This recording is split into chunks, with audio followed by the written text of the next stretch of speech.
Hello बच्चों, आइए इस प्रश्न को देखते हैं। टेगमेन विकसित होता है, तो यहाँ पे प्रश्न बोल रहा है कि टेगमेन जो है वो किससे विकसित होता है। विकल्प ए में दे रखा है बाहरी कवच से, विकल्प बी में दे रखा है अंत कवच से, विकल्प सी में दे रखा है जलाजा से और विकल्प डी में दे रखा है ट्यूनिकल से। तो यहाँ पे सबसे पहले जो है हम इस प्रश्न की मुख्य अवधारणा लिख लेंगे। तो यहाँ पे इस प्रश्न की अगर मुख्य अवधारणा लिखे तो हम यहाँ पे जो है बात करेंगे यहाँ पे बीजांड की।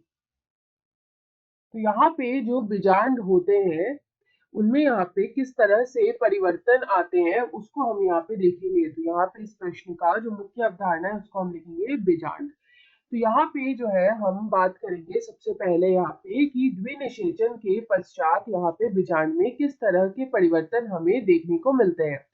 तो यहाँ पे अगर हम द्विनिषेचन के पश्चात यहाँ पे बीजांड में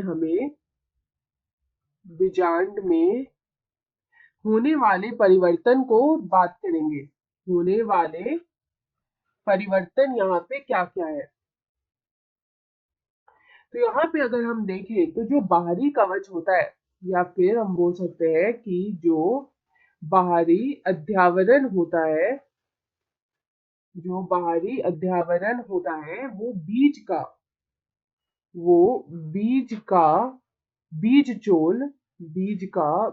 चोल यानी कि टेस्टा का निर्माण करता है या फिर टेस्टा बनाता है।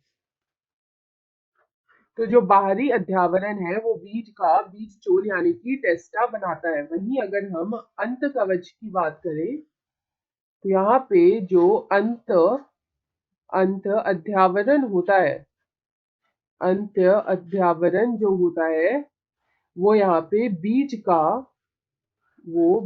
का अंत कवच या फिर हम बोल सकते हैं कि टेगमेन, या फिर हम उसी को बोलते हैं टेगमेन, वो यहाँ पे ये बनाता है या फिर उसका निर्माण करता है। तो हमसे यहाँ पे यही पूछा है कि जो टेगमेन वो किससे विकसित होता है, तो हम यहाँ पे कह सकते हैं कि वो अंत अध्यावरण या फिर अंत कवच से विकसित होता है।